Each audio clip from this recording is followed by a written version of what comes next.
Hi, Micah here. I'm going to walk you through some of the steps that I took in order to make the introduction for Peas in a Pod. Honestly, I had very little idea as to what I wanted. I knew I wanted Peas in the Pod to be in the middle, and that I wanted some interaction of all the characters on the screen. After doing some brainstorming, I figured that initially there should be some kind of collision between the Papa Pea and the Baby Pea, which could be cute.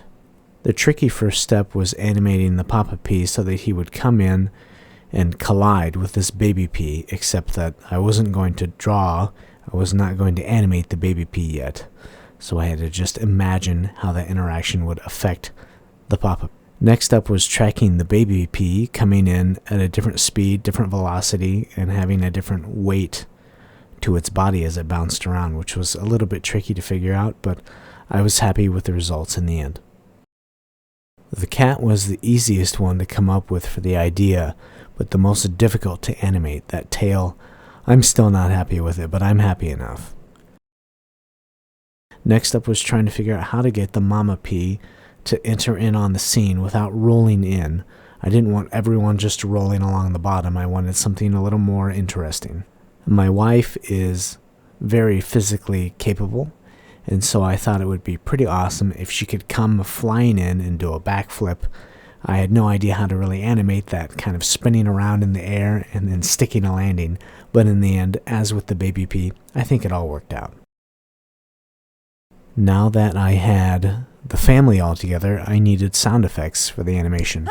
I did not want to tap into Soundbanks and look up free sound effects because I have microphones right here, and I have myself and my wife, so I figured we could make all of the sounds that we'd need to kind of give it that silly, cartoony feeling.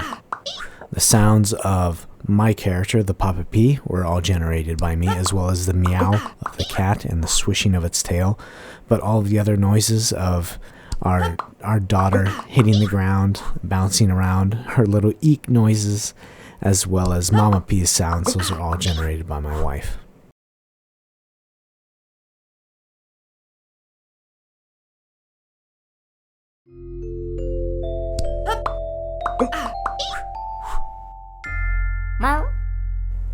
Now that sound effects were done, I really wanted some kind of a jingle to go along in the background. Nothing too harsh, nothing heavy metal, even though I'd love for that to work. It just didn't fit with the animation.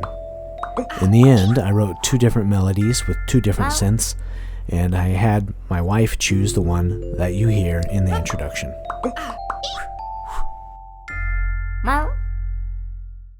I had almost no experience with video editing software.